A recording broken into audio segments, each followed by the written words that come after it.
ನಮಸ್ಕಾರ ಎಲ್ರಿಗೂ. ನಮ್ಮ ಸವಿಸಿರಿ ಅಡುಗೆ ಯೂಟ್ಯೂಬ್ ಚಾನಲ್ಗೆ ಸ್ವಾಗತ. ಇವತ್ತಿನ ವಿಡಿಯೋದಲ್ಲಿ ನಾವು ಮಂಡಕ್ಕಿ ಒಗ್ಗರಣೆ ಹೇಗೆ ಮಾಡೋದು ಅಂತ ನೋಡೋಣ.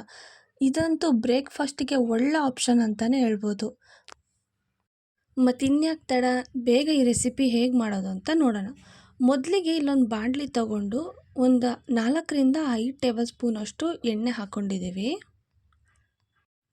ಇವಾಗ ಇದಕ್ಕೆ 1 ಟೇಬಲ್ ಸ್ಪೂನ್ ಸಾಸಿವೆ ಹಾಕ್ಕೊಳ್ತಿದ್ದೀವಿ. ನೆಕ್ಸ್ಟ್ ಇದಕ್ಕೆ 1 ಟೇಬಲ್ ಸ್ಪೂನಷ್ಟು ಜೀರಿಗೆ ಹಾಕ್ಕೊಳ್ತಿದ್ದೀವಿ. ಇದಕ್ಕೆ ಮತ್ತೆ 1 ಟೇಬಲ್ ಸ್ಪೂನಷ್ಟು ಉದ್ದಿನಬೇಳೆ ಹಾಕ್ಕೊಳ್ತಿದ್ದೀವಿ. ಇವಾಗ ಇದಕ್ಕೆ ಒಂದು 8ರಿಂದ 10 ಹಸಿಮೆಣಸಿನ್ಕಾಯಿನ ಕಟ್ ಮಾಡಿ ಇಟ್ಕೊಂಡಿರೋದು ಹಾಕ್ಕೊಳ್ತಿದ್ದೀವಿ. ಇದೆಲ್ಲ ಸ್ವಲ್ಪ ಫ್ರೈ ಆಗಲಿ, ಹಾಕ್ಕೊಂಡಿರೋ ಉದ್ದಿನಬೇಳೆ ಮತ್ತು ಹಸಿಮೆಣಸಿನ್ಕಾಯಿ. ನೆಕ್ಸ್ಟು ಇದಕ್ಕೆ ಒಂದು 2ರಿಂದ 3 ಈರುಳ್ಳಿನ ಕಟ್ ಮಾಡಿ ಇಟ್ಕೊಂಡಿದ್ದೀವಿ, ಅದನ್ನು ಕೂಡ ಹಾಕ್ಕೊಳ್ತಿದ್ದೀವಿ.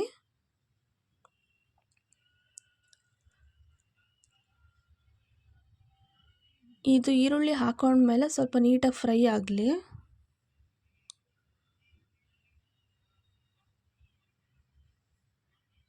ಇವಾಗ ಇದಕ್ಕೆ ಒಂದು ಸ್ವಲ್ಪ ಕರಿಬೇವನ್ನು ಹಾಕ್ಕೊಳ್ತಿದ್ದೀವಿ.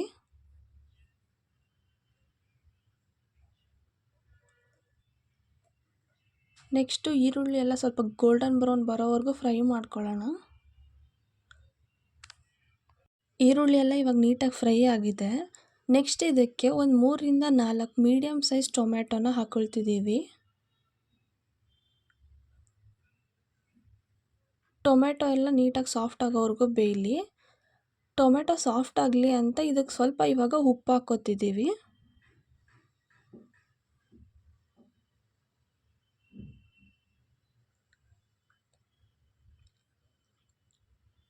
ಉಪ್ಪು ಹಾಕ್ಕೊಂಡ್ಮೇಲೆ ಒಂದು 3ರಿಂದ 4 ನಿಮಿಷ ಇದು ಫ್ರೈ ಆಗಲಿ.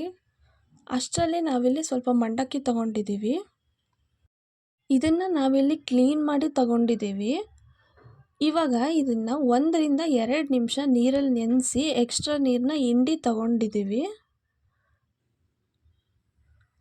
ನೆಕ್ಸ್ಟ್ ಇಲ್ಲಿ ಟೊಮ್ಯಾಟೊ ಎಲ್ಲ ನೀಟಾಗಿ ಬೆಂದಿದೆ. ಇವಾಗ ಇದಕ್ಕೆ ಒಂದು ಅರ್ಧ ಟೇಬಲ್ ಸ್ಪೂನಷ್ಟು ಸಾಂಬಾರು ಪುಡಿನ ಹಾಕ್ಕೊಳ್ತಿದ್ದೀವಿ. ನೆಕ್ಸ್ಟು 1 ಟೇಬಲ್ ಸ್ಪೂನಷ್ಟು ಅರಿಶಿನ ಪುಡಿನೂ ಹಾಕ್ಕೊಳ್ತಿದ್ದೀವಿ. ಇದೆರಡು ಇವಾಗ ನೀಟಾಗಿ ಫ್ರೈ ಆಗಲಿ, ಸ್ವಲ್ಪ ಹಸಿ ವಾಸನೆ ಹೋಗೋವರೆಗೂ.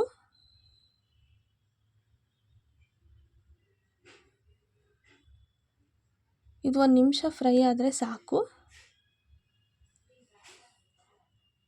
ನೆಕ್ಸ್ಟ್ ಇವಾಗ ಇದಕ್ಕೆ ಆವಾಗಲೇ ಟೊಮೆಟೊ ಬೇಯಬೇಕಾದ್ರೆ ಸ್ವಲ್ಪ ಉಪ್ಪು ಹಾಕ್ಕೊಂಡಿದ್ವಿ, ಇವಾಗ ಇನ್ನೊಂದು ಸ್ವಲ್ಪ ಉಪ್ಪು ಹಾಕ್ಕೊಳ್ತಿದ್ದೀವಿ.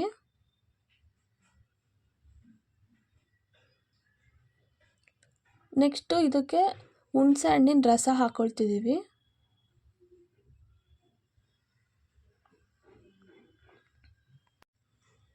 ಇದೆಲ್ಲ ಇವಾಗ ನೀಟಾಗಿ ಫ್ರೈ ಆಗಲಿ, ಸ್ವಲ್ಪ ನೀರು ಹೋಗೋವರೆಗೂ.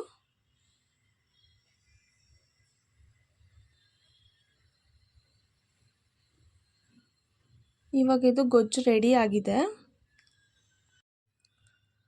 ನಾವು ಮುಂಚೆನೇ ನೆನೆಸಿಟ್ಕೊಂಡಿರೋ ಆ ಮಂಡಕ್ಕಿನ ಇದಕ್ಕೆ ಹಾಕ್ಕೊಳ್ತಿದ್ದೀವಿ.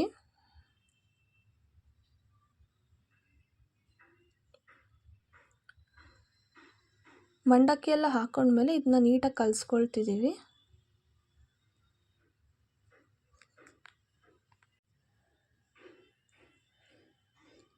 ಇವಾಗ ನಾವಿಲ್ಲಿ ಸ್ವಲ್ಪ ಕಡಲೆ ತಗೊಂಡಿದ್ದೀವಿ. ಈ ಕಡಲೆನ ಪುಡಿ ಮಾಡ್ಕೊಳ್ತಿದ್ದೀವಿ.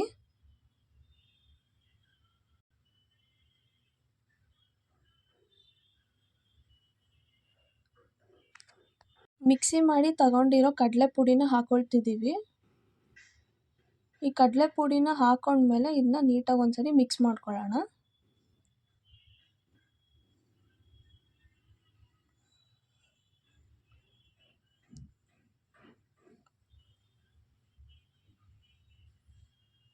ಇವಾಗ ಇದು ಮಿಕ್ಸ್ ಆದಮೇಲೆ ನೆಕ್ಸ್ಟು ಇದಕ್ಕೆ ಕಾಯಿ ತುರಿನ ತುರಿದಿಟ್ಕೊಂಡಿದ್ದೀವಿ, ಅದನ್ನು ಕೂಡ ಹಾಕ್ಕೊಳ್ತಿದ್ದೀವಿ. ಕಾಯಿ ತುರಿನ ಹಾಕ್ಕೊಂಡು ಮಿಕ್ಸ್ ಮಾಡಿಕೊಂಡ್ರೆ ಆಯಿತು, ಮಂಡಕ್ಕಿ ಒಗ್ಗರಣೆ ರೆಡಿ ಆಗುತ್ತೆ. ತಪ್ಪದೆ ನೀವು ಕೂಡ ಟ್ರೈ ಮಾಡಿ ಮತ್ತು ಹೇಗೆ ಬಂತು ಅಂತ ಕಮೆಂಟ್ ಸೆಕ್ಷನಲ್ಲಿ ತಿಳಿಸಿ. ಲೈಕ್ ಮಾಡಿ, ಶೇರ್ ಮಾಡಿ, ಸಬ್ಸ್ಕ್ರೈಬ್ ಮಾಡೋದನ್ನ ಮರಿಬೇಡಿ. Thank you for watching.